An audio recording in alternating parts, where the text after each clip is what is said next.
What if the next pope isn't just a man of faith, but a master manipulator using Hollywood for his own gain? Ibrahim Traoré's path to becoming the next pope was nothing short of remarkable. On the surface, he appeared to be just another rising star in the church, a man of piety, humility, and deep faith. But there was a darker, more ambitious side to him, one that few saw coming. While publicly focused on spreading religious values across the globe, Traoré harbored an insidious plan to shift not just the future of the church, but the very cultural fabric of America, and Hollywood was his battleground. Traoré's entry into the global stage was largely unremarkable. As a skilled orator and a deeply charismatic figure, he quickly climbed the ranks in the Vatican. However, it wasn't his sermons that caught the attention of the world, it was his growing interest in Hollywood. He saw the power of film and entertainment as the new mass media, more influential than any sermon could ever be. As Traoré set his sights on the papacy, he began to position himself not just as a spiritual leader, but as a political player capable of wielding tremendous influence. Behind closed doors, Traoré had already begun to pull strings, quietly negotiating with key figures in the film industry. His influence grew as he started subtly pushing religious themes into popular movies. But it was when he introduced a controversial new set of tariffs on Hollywood that the industry began to feel the first signs of real pressure. These tariffs weren't just a tax, they were a weapon. The very structure of Hollywood's global dominance began to crack under the weight of these new policies. Major movie studios, who thrived on the massive budgets of blockbuster films, now found themselves facing crippling costs that threatened their existence. Traoré wasn't just introducing a few financial restrictions, he was reshaping Hollywood's future, slowly but surely. The industry that had once been untouchable was now vulnerable, and its most powerful players had no idea who was pulling the strings behind the curtain. The plot was thickening. But what did a man seeking the papacy have to gain by attacking Hollywood? Why was he targeting America's entertainment empire when he was supposed to be focused on leading the world spiritually? That's when Hollywood's top executives began to realize something chilling. Traoré wasn't merely interested in financial control. He had a much bigger, more dangerous plan, one that could change the very course of history. The shockwaves from Ibrahim Traoré's tariffs hit Hollywood hard. It wasn't just the studios that were feeling the pressure, actors, directors, and producers alike began to see their carefully constructed empires crumble. The tariffs, steep and sudden, created a ripple effect that threatened to devastate production budgets and cripple the industry's ability to create the high-budget blockbusters Hollywood was known for. The once unimaginable notion that the film industry could be held hostage was now a harsh reality. But Traoré's audacity had underestimated one thing: Hollywood's resilience. In the plush, exclusive offices of Hollywood's biggest studios, the elite gathered to devise a strategy. These were people who had survived scandals, financial crashes, and cultural shifts. But this was different. This was a direct attack on their power, and they weren't going down without a fight. They'd fought back against government interference and public outcry before, but a religious figure manipulating them from afar? That was something they hadn't prepared for. A war room was formed. The biggest names in Hollywood were on edge. People like Don Johnson, the studio head of one of the largest film empires, and Jane Foster, a legendary director whose films had shaped pop culture for decades. In hushed voices, they discussed the unthinkable: who was behind the tariffs, and why. Their initial suspicions were that it was just a political move. But something didn't sit right. Traoré wasn't your typical political player, and this wasn't your typical power struggle. As their investigations into the source of the tariffs deepened, a chilling discovery came to light. Traoré had been orchestrating these moves not just to make money, but to plant himself into the very fabric of Hollywood's most influential circles. He had strategically aligned himself with certain high-profile figures, those who held sway over both the film industry and Washington. The manipulation wasn't just about creating financial chaos, it was about positioning himself as a leader in a new global movement. Hollywood's elite were stunned.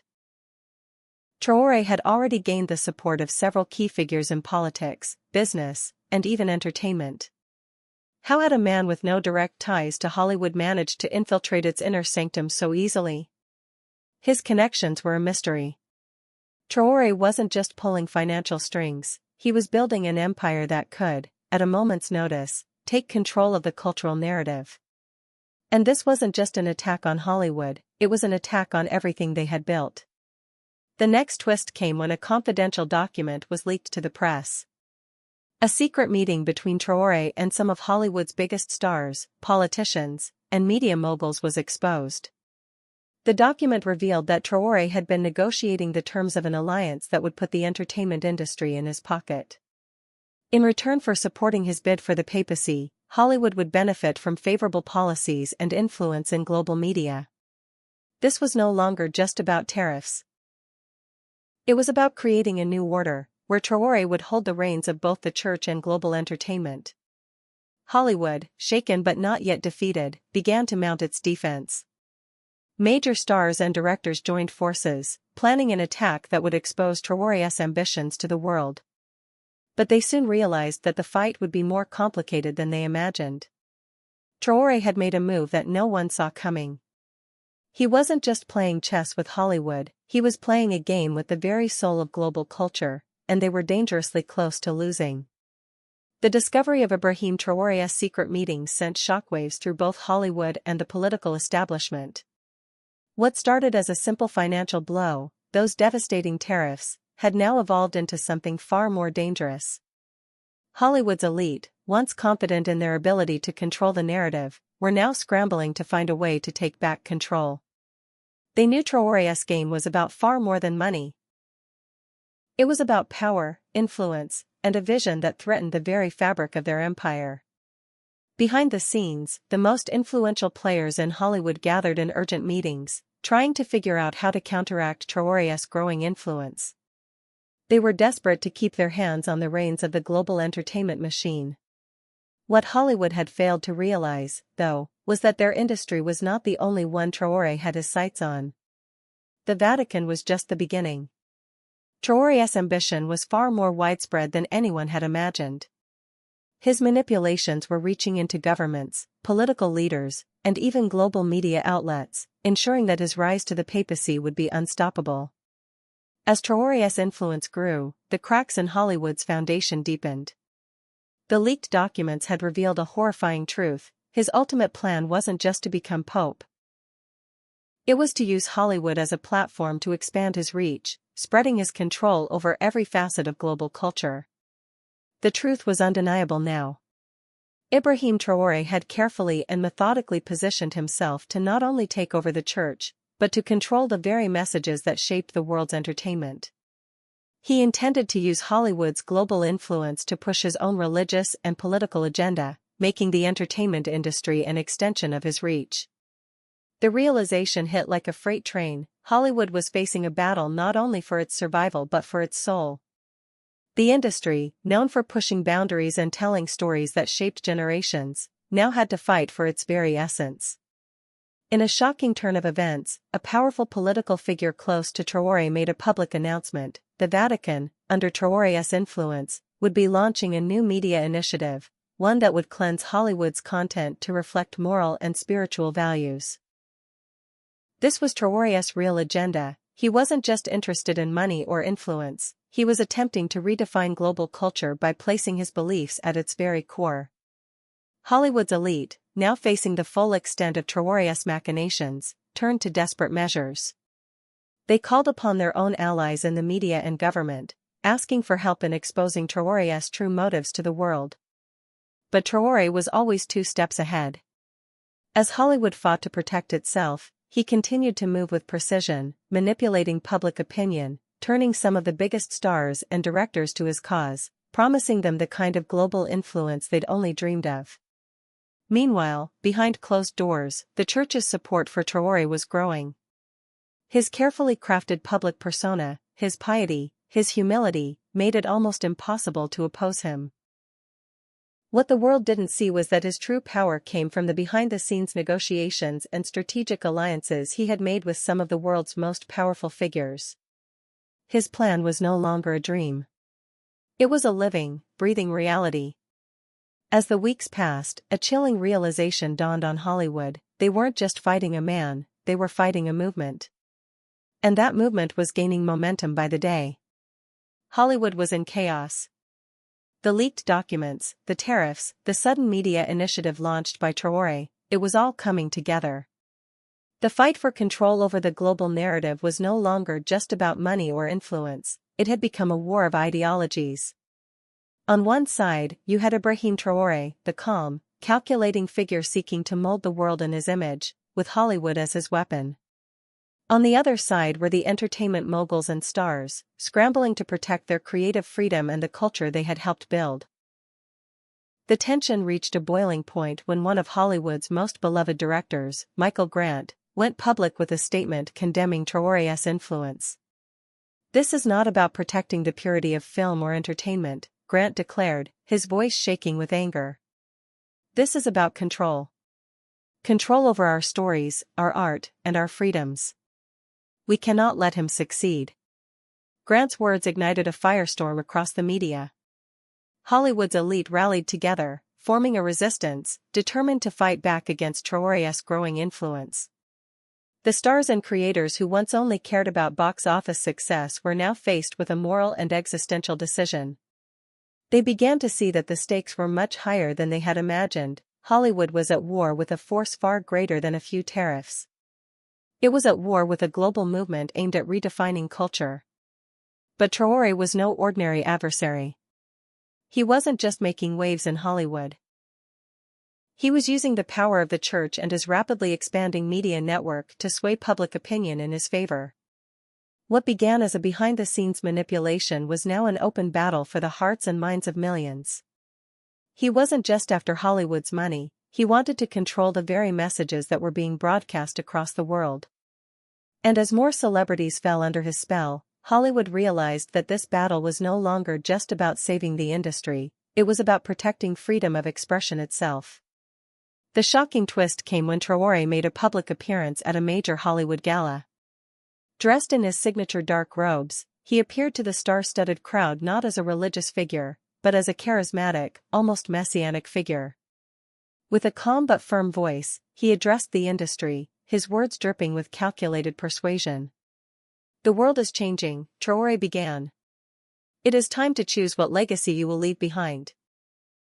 Will you continue to glorify materialism, violence, and decadence, or will you join me in creating content that inspires the soul, that reflects the true values of humanity?" The room fell silent. The stars who had long been praised for their roles in action-packed blockbusters and controversial dramas now found themselves questioning their very purpose. Traoré's message was clear: the world needed to choose. They could continue down the path of moral decay, or they could join him in creating a new world, a new Hollywood that adhered to his vision. The shockwaves of Traoré's speech reverberated across the globe. In the days that followed, some of Hollywood's top stars began to speak out in favor of his vision, citing the need for more spiritually uplifting and morally responsible content. As these celebrities began to align themselves with Traoré, it became clear that he wasn't just gaining ground in Hollywood, he was winning over the hearts of the masses. But not everyone was ready to surrender. Behind closed doors, the resistance was growing stronger.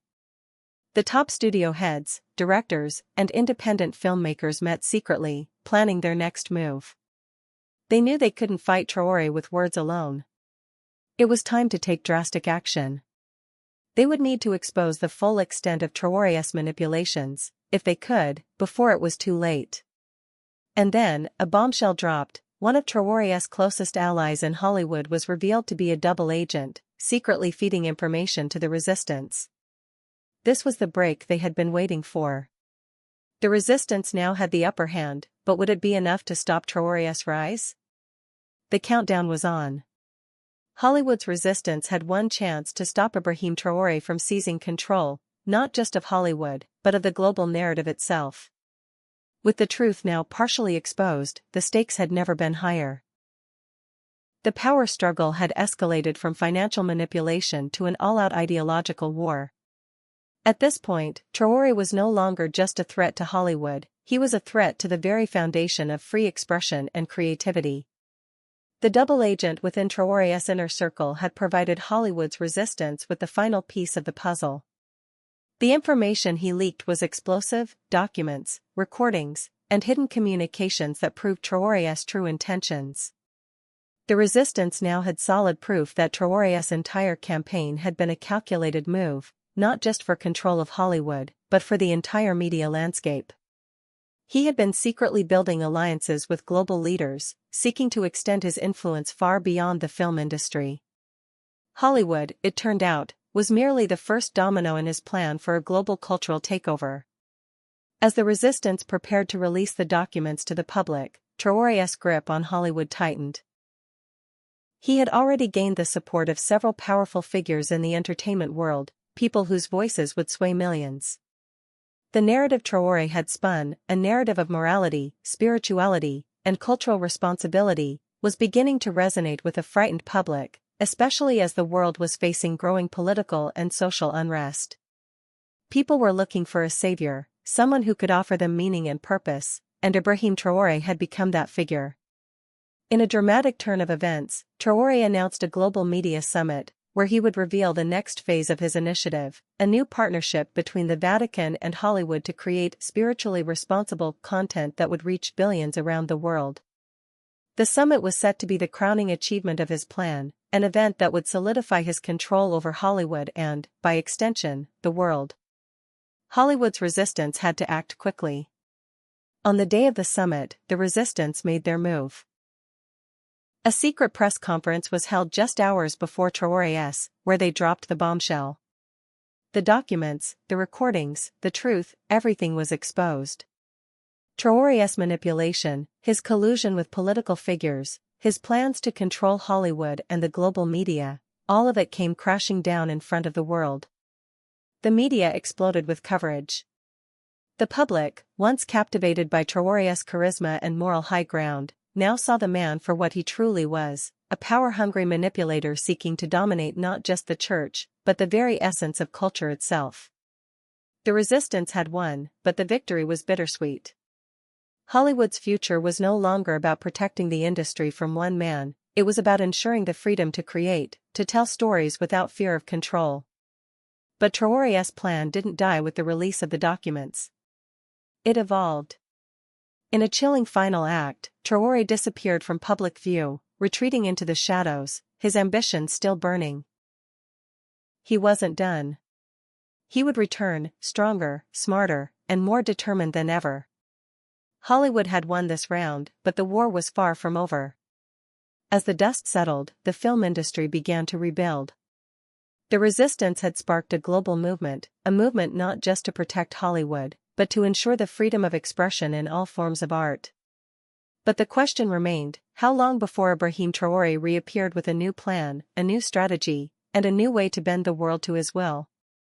The battle between Ibrahim Traoré and Hollywood may have ended, but the war for control over global culture is just beginning. What happens next?